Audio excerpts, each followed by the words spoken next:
back, folks, to the product spotlight with your host, Douglas Smythe and PhoenixShaving.com. And today, there's a new Bay Rum in town, I do say so. A new Bay Rum, Boomtown Bay Rum. That's right, folks. It's all this and more on today's product spotlight. Now, can I get some color up in this piece? Thanks. Stay tuned. Intro.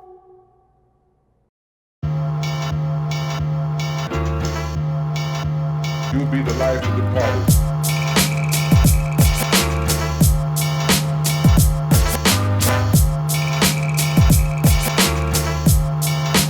You'll be the life of the party.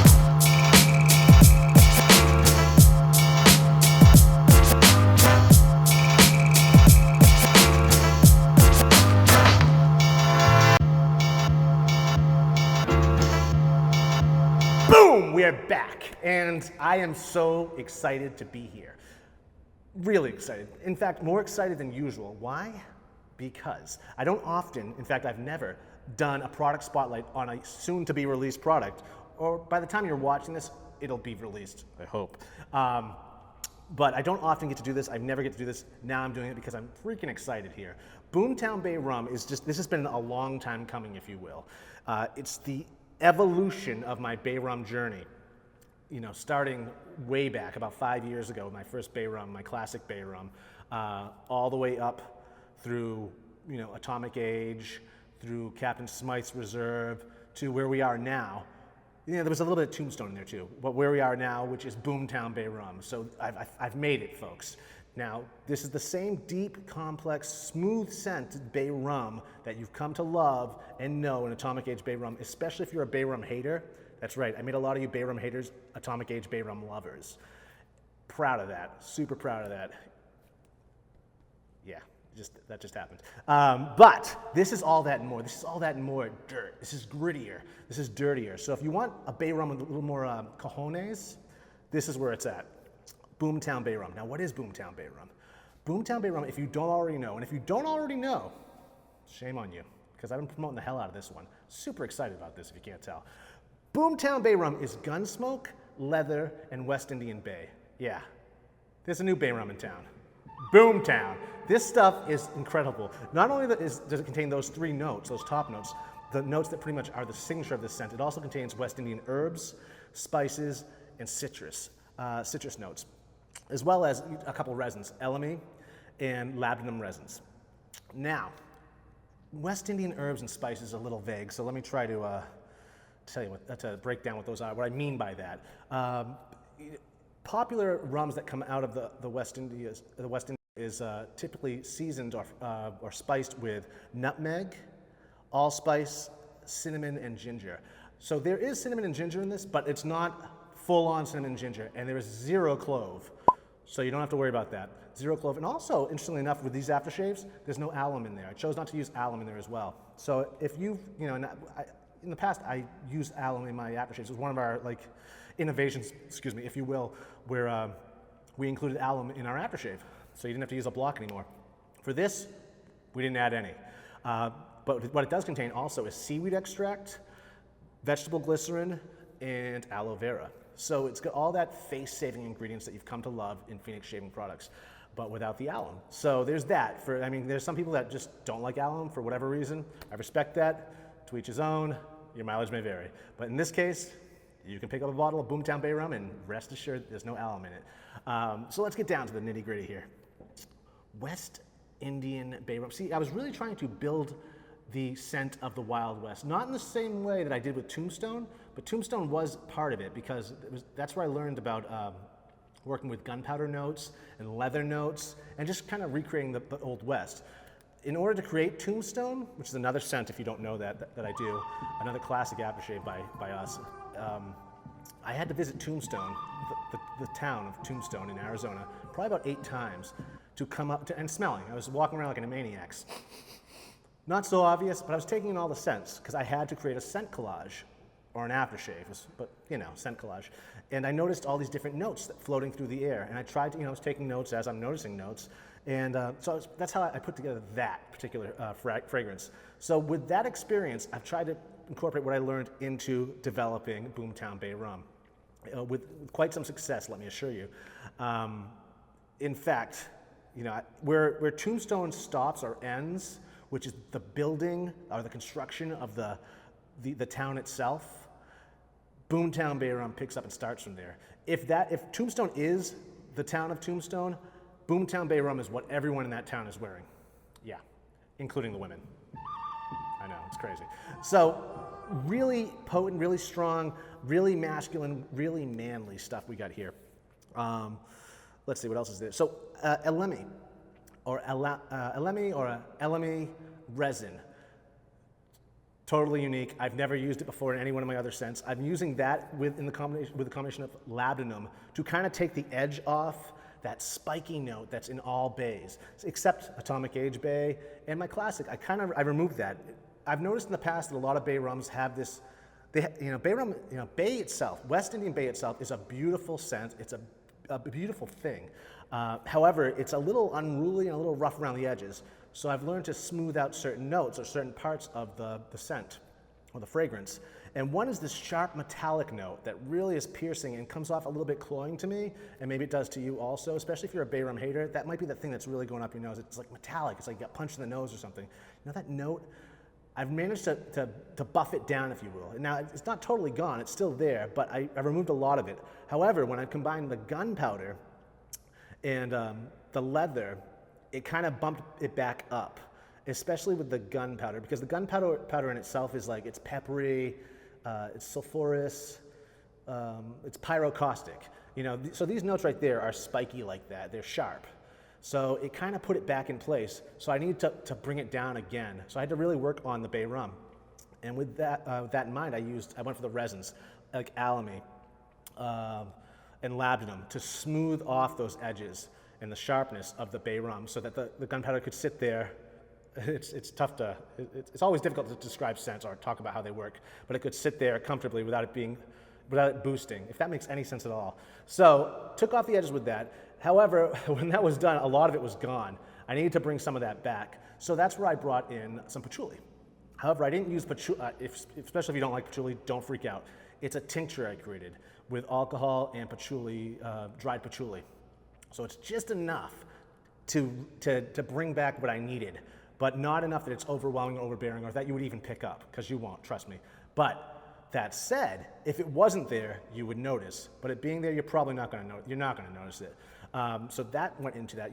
At the end of the day, I could take a half an hour explaining the process here, but what I'm going to recommend instead is you read the sales page. I worked really hard on the sales page for this one, almost like a blog.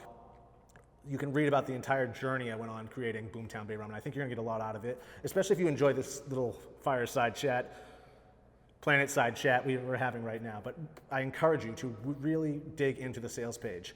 This isn't a limited edition, so you don't have to rush and place your order right away. Just so you can take your time, take 5 minutes to read the sales page, and then you can order. But so that's really what's going on there. The leather note, I haven't talked about the leather note at all. Leather note, the gunpowder is one thing, awesome. The leather note is another thing. It's animalic. It is primitive. It's sensual. It's all this and more. But leather, working with leather in general, there's so many different versions of leather out there on the market that you can get. There's powdery leathers, there's bright leathers, there's dark leathers, but there was a certain type of leather that I wanted and needed to achieve, needed to build. And what I was going for with my leather was like Wild Western leather. What does that mean? Not really sure, but it's dusty in my mind. It's dusty, it's smoky, it's got a little bit of that tar, like birch tar note, as does the Elemi. Elemi resin also has got that tarry note too. It's got a pine, a peppery pine, lemony, zesty thing going on too, and also like that birch tar.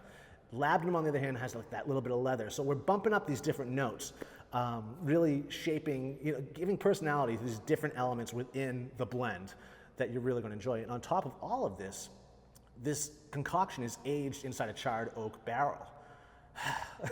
Yeah, it's just beautiful. So again, this is something I learned with Atomic Age Bay Rum and really fell in love with this process. But just like the old-time whiskeys and rums, we're aging this in a barrel. Why? Because the barrel adds a whole other presence of notes or depth, if you will, to the scent that would be like ghost notes. Without actually adding these notes, it's adding these notes. What do I mean by that? Let's see. So the charred barrel will add like subtle notes of vanilla, coconut, peach, clove. They are there. This is something that you wouldn't necessarily notice, but you will if they're not there. There's this presence, this ghost note, there's notes in between the notes. And I did say clove, but again, I'm not adding clove directly to it. This is just ghosts of clove coming off the barrel. And it's not from clove, but it's a clove type note. So you don't have to worry about it irritating your skin or any of that stuff. So again, a really, really interesting, sophisticated Bay Rum thing happening here. So let's just look at some of the products that we got going on.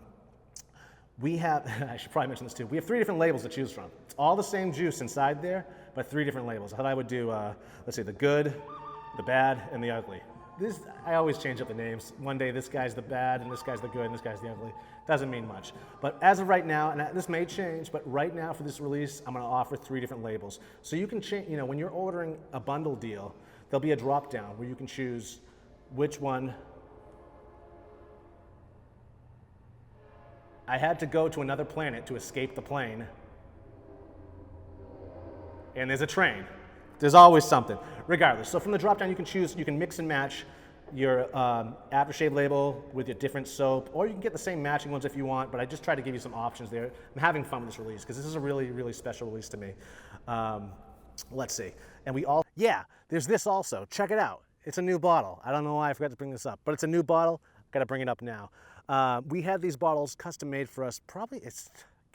Took about a year to really get done, but we got it done. And so super stoked about this. It's based on a few different vintage bottles that I've fallen in love with over the years.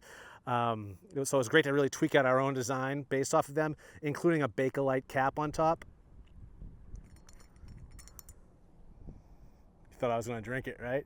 But aside from that, there's also, look at that, a glass orifice reducer. Can you get a close up on that?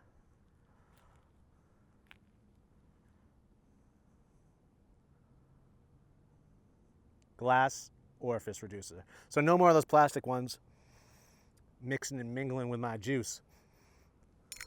Now, back to our regularly scheduled program. EDP, eau de parfum. This is something very nice, very potent stuff. Man, it's just really, again, if you start with a soap, the aftershave, and then finish your shave with the EDP, it's so goddamn good. Also, let's see what else is in here. We have a body bar. It typically takes me a while to come out with a body bar for any of our soaps, but I decided to do this right away just to get it up and out there. You're gonna really enjoy this body bar. Let's see. This happens to contain oatmeal too, so it's very cleansing. And also, you'll find that it is it's just great for like any type of skin irritant, when a bug bites, itches, all that stuff, the prickly stuff in the summer. An oatmeal soap is always good for, and highly recommended. I also decided to do a shampoo, another completely different label. Yeah, different label again. Can't stop it. This is just, I love our shampoo conditioner bars. This is like an old school recipe. Back in the day, there was no shampoo as we know it, the liquid shampoos. It was done with a puck, done with a bar. So you have a shampoo conditioner bar as an option as well. And lastly, Star Jelly. Yeah, Star Jelly is the bomb. If you have not used it yet, it is the love child of balm and alcohol-based aftershave. Yeah, that's a thing. It is now anyways. So it has the same dry down since it contains alcohol, and it's the same dry down as an aftershave, but the feel going on as a balm. But man, oh man, unless you tried it, yeah, it's gonna blow your mind. Star Jelly it is a shave new world, if you ask me. It really is something magical that everyone needs to try. Everyone needs to have in the den, because you're gonna stop using balm and switch right to Star Jelly. That's how sure I am. But let's also look at this bottle of Moxie.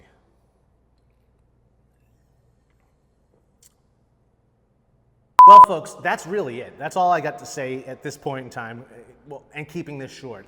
It's clear that I'm very excited about this. I'm absolutely in love with this new scent. I'm wearing it right now. I've been wearing it for weeks now. Boomtown Bay Rum. It's Bay Rum with balls. You're gonna really dig this. If you're a Bay Rum fan, if you're not a Bay Rum fan, you're still gonna want this in your den. It is mind-blowing. I'm just super stoked about this. I'm even more stoked by the fact that I did an entire video and there was no biplane flying over.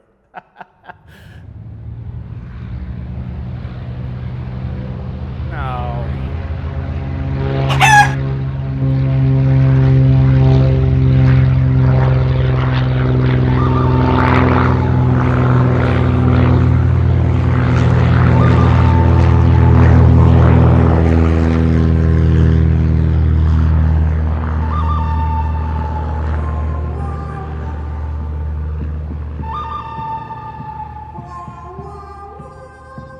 Was that good, or should I do it again?